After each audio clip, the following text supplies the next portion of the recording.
I'm Luke Wright, and this is how I make $6,000 a month at 23. My passive income streams are not like most. These include mining crypto. We have nodes or staking mechanisms, which are something we will cover again with the side of crypto. From there, we go into low power miners, which are bandwidth miners, satellite type antennas that communicate with ground antennas. What I'm doing personally, I will display in this video. I will show you what I'm doing, the average that it's making roughly a month currently, and how you could potentially do this too. Now, disclaimer, like everybody says on YouTube, they are not financial advisors, and I am not. And I don't recommend that you do any of this because there's a lot of risk involved. This is for those who know what they're doing or, want to try something new. Now, getting into the miners, the S19 Bitcoin miners, I have around 10 of these if I haven't mentioned that yet. These miners are actually hosted offsite, meaning they're not hosted at my physical location right now. And the reason being is because my residential cost per kilowatt hour electricity is almost at 16 cents. Stick 'em up. This is a robbery. Give me all your valuables. And 16 cents to anybody who knows anything about electricity and somewhat mining is not profitable. Now, what am I doing to combat that? Again, my miners are hosted offsite. By offsite, I mean they're hosted at a hosting facility. I'm using Musk miners. Musk miners gives me an 8 cent a kilowatt hour rate. I'm sure they're making a little bit of profit. I'm assuming that they have their rates around the 4, 5, 6 mark. 4 cents per kilowatt hour. These miners roughly pull in around $2,500 to $2,600 a month, plus or minus each end $100. With that $2,500 a month roughly, I'm paying nearly $1,500 in electricity. Now on to the other miners that we got. We have these what you would call hard drive miners. Now the one that I'm currently doing is Chia. It's something that I've always known about. I shouldn't say always known about. I've known about it since around 2019, 2018. SC Prime, Chia, there was another one. Filecoin is technically one of these as well. And there's a few others that have used the post style algorithm for hard drives over the course of those last 6 years. And I laugh at this one a little bit because Chia, right before I made this video, had actually laid off a bunch of their workers. But that's not necessarily the best of things that you want to see if you are in the project. And by in the project, I run about 1,776 terabytes. Bringing that down to smaller terms that you can calculate that off of, 1.7 petabytes roughly is what that amounts to. And that's right now currently around $400 a month. The good thing about this is to run all of these machines, I'm using anywhere from $5 to $10 in electricity, maybe a little bit more, a little bit less a month. Now on to the next low powered miner that I actually run is the phone miners that you saw me run in my previous video. And if you haven't watched that, here it is. In that previous video of mine, I had been running 12 phones, and those 12 phones were costing me not even really, they were cost like $1 to $2 a month to run. So moving away from that, I am removing the batteries, removing the screens, putting them into systems like this, and going from there. And I had recently, in that last video, mentioned that I bought 100 phones, which I did. I had since taken the leap and I have bought 1,000 phones in total, so another 900 phones. This could quite possibly be the stupidest thing I've ever done, but one of the funnest things I've ever done, and I haven't had fun like this in crypto, honestly, since 2018, when I first really started getting into it. Now, the phone miners that I'm running currently are the 12, the 100, and I will have potentially around 900 phones set up. Let's say I only set up half of those, which is kind of my goal for this year's to get half of those set up and working, screenless, batteryless. Half of those set up, so around 400 phones, we'll say, give or take, set up, which are Orbic Joys, which I'm switching to, will profit me around $400 a month. This number can actually vary quite a bit. From testing and using different pools for the Verus token, which it is mining, you can actually pull in extra rewards based on blocks that your miners find, much like other miners and other rewards and other blockchains, where if your miner finds a reward and you're solo mining, you get the block. Well, in pools, the pool gets the block, so it's distributed amongst all of the miners and the hash rate there above. Now, some of these pools will actually give you more rewards if your personal miner actually mines the block. And with that size of phone farm, you are one of the higher miners currently on that network, resulting in more blocks that you will probably find. Some of these pools will pay you out a little extra. By a little extra, I mean it can be a kicker from like an extra $100 a month, which is significant, like a 25% increase. Now, it doesn't always happen, and that does resolve around a little bit of luck in itself, but that is possible. There's also the possibility of solo mining, where you are doing your own mining to your own pool, to your own system server, and collecting the whole block reward if you are lucky enough to hit a reward. I haven't tried this yet. I definitely will in the future, and I will put a video out on it for sure, but I'm not there yet. But when I get there, it'll happen. Keep moving along with those low-powered miners. We also have these satellite miners and antenna miners. We'll start with my satellite miner, which I'll put some videos or pictures up of, which is a Geonet miner. This Geonet miner is for basically agricultural purposes. It allows the tractors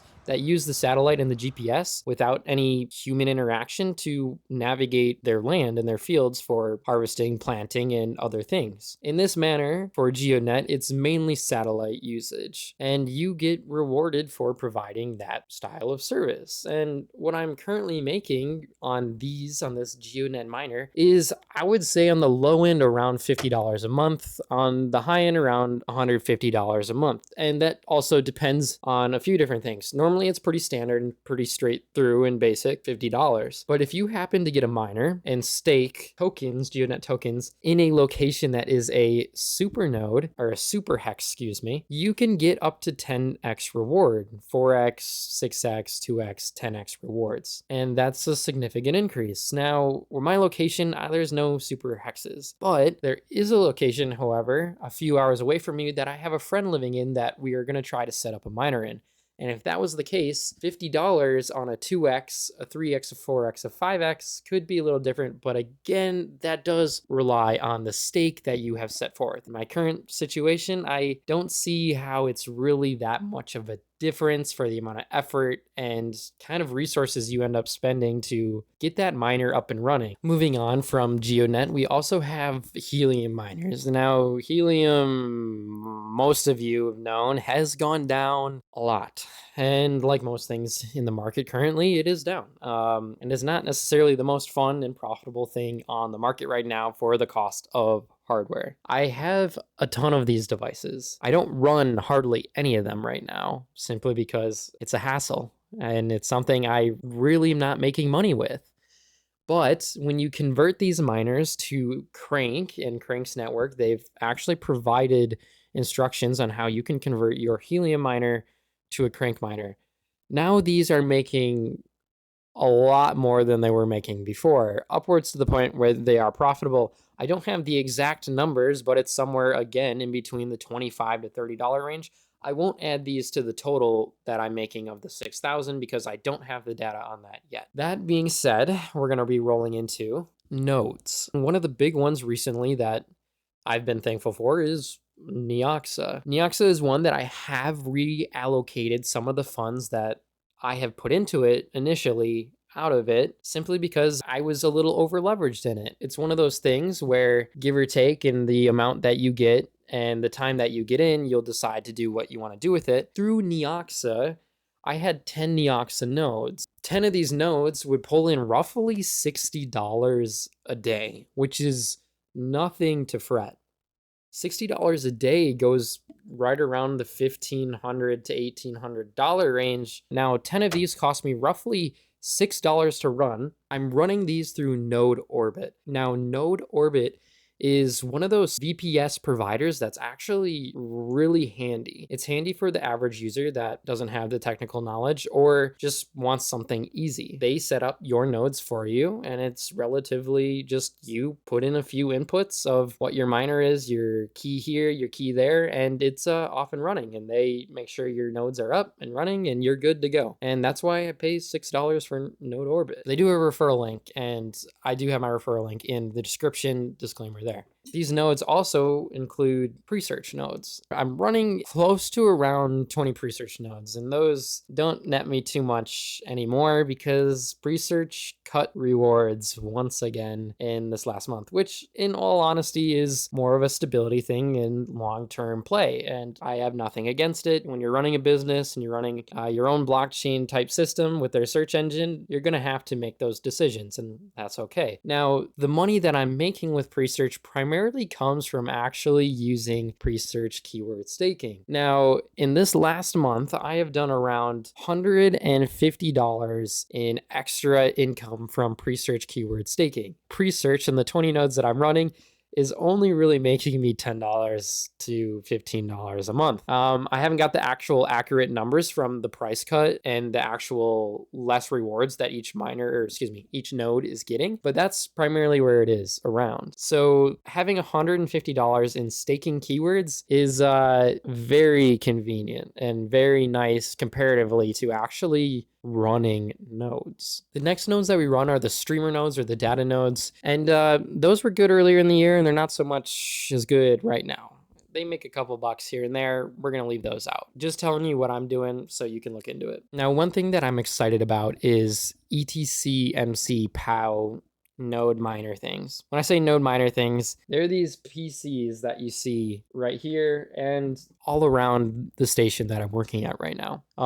These nodes run the Ethereum Classic blockchain. They verify transactions, they have a transaction count, and you get paid out in an ETC POW token, which is a token made on ETC that rewards you for running your node on Ethereum Classic. And these have been very profitable, actually, way more profitable than I thought they were going to be, as the price has appreciated on the token quite a bit from when it first started, and also decreased quite a bit from when I'm making this video. At the start of ETC POW, you could get these started for right around $250. And when I say $250, I'm assuming that you get a PC that's roughly cheap, that has 4 cores, 8 gigabytes of RAM, that can support what you need for this minimum requirement wise. And the license to get these is around $150. It has now moved up to around $250. Don't quote me on that, but around $250. And each of these devices makes roughly $3.50 to $4 a day, give or take. I have 7 of these devices,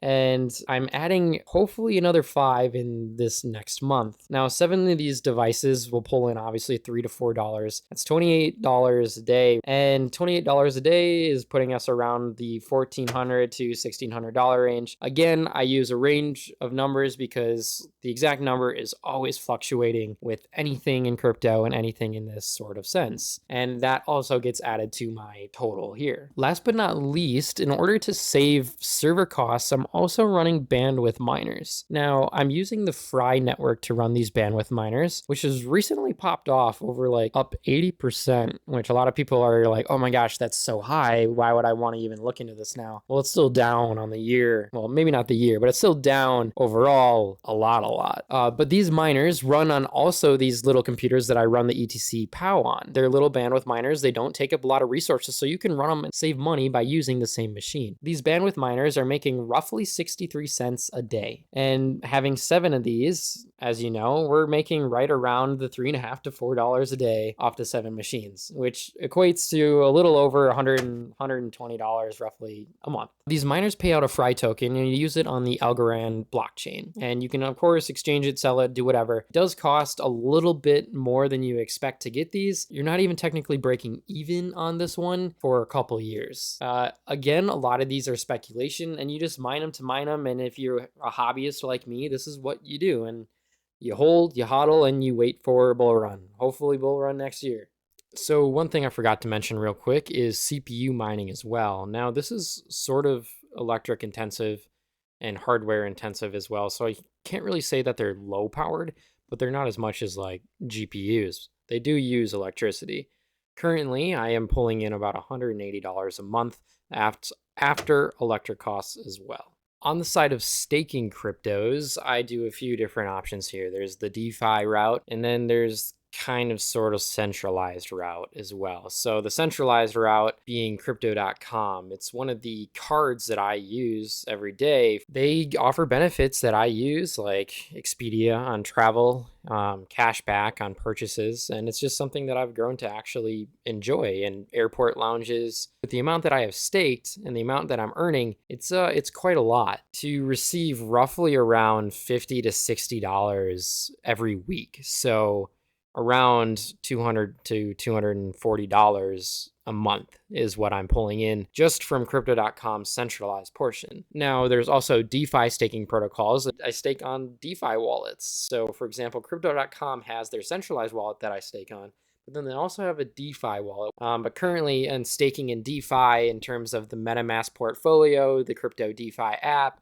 I'm pulling in roughly around $400 a month just from staking on top of the money and the tokens that I already have in there. Now, if you made it this far, thank you again for watching this video. Feel free to check out some of my other content. If you'd leave a like, it does help. I'm a very small channel, so it's not like we're going anywhere anytime soon. But yeah, leave a like, subscribe, and we'll get into these next videos as they come out. Thank you, and have a good one.